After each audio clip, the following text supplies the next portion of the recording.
Test. Yes. I'm recording right now. Okay, can you see us? Yeah, I can see you. They want it full wide, full width, That's and pretty close. Come here, McKenna. You stand. You want to come look at it, Bill? No, wait. You mean pretty close, meaning They your want face? 6 feet away. They want 6 feet away from the camera. Eric's too far then. Yeah, they want Or we 6 could feet. bring the camera closer, maybe. Well, that's all right because we want to be able to see the house in the background. Can you see the house in the Are we background? started? Yeah, but Are we let's okay? move it a little bit so we can.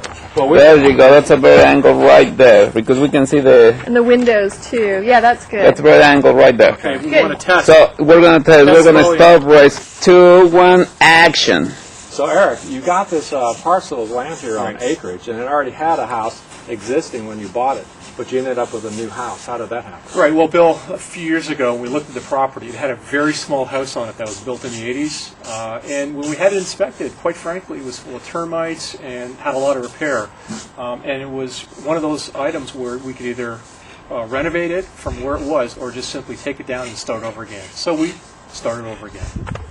So, Cheryl, what is your idea of why was it that you wanted to make this green? Well, seeing as we did take down the house, we had a great opportunity to go with the latest technology that was out there. And the more I read and the more I was educated by watching shows like this one, I just became obsessed to a degree of wanting to do the best that we could in terms of using the latest technology. And it took some convincing of Eric, but we tried to make some progress on that. So, Eric, what was did the house accomplish your vision, or is it different from Cheryl's? You know, I think our vision's maybe a bit different. I think the house meets the vision. Cheryl wanted this house to be totally off the grid and sustained, with just an ecosystem in itself. And, there's some things I gave up. Our previous home had a little bit more comforts that I would consider kind of the way I live. But all in all, I think our vision maybe is a little different, but it's a good compromise from what we started and where we are today. Well, Cheryl, is this your dream home? I think we have made compromises. I think it's going to be. I think it's come a long ways. Yeah, I think it will be our dream home. We have the perfect location. We have the opportunity to have a house that will last for generations, we hope, to pass down onto our children. Right. And hopefully someday they'll see what we did, and we tried to lead by example, and they'll appreciate that. So we're considering rainwater collection. What's Right. your opinions on that? It's a big expense right now. First of all, we're in a climate where it doesn't really rain a lot, and we have a dilemma where we have limited funding left in this project. We either have to consider rainwater collection or drill a new well because the water pressure isn't where it should be. So can we do both? Not sure I can afford it, but the dilemma for me is where do I best spend my money? So what do you consider as the benefits of rainwater harvesting? I've just heard so many wonderful things from friends of ours who have it in terms of the quality of the drinking water, the quality of the water even for the plants in our garden, for our fruit trees, in terms of ease of cleaning the shower.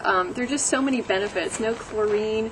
I think it's a resource that's there, and it's wasteful not to capture it, frankly. Okay, so how are we going to resolve this situation? Well, sounds like, Steve, we need your help.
Don't mind the picture?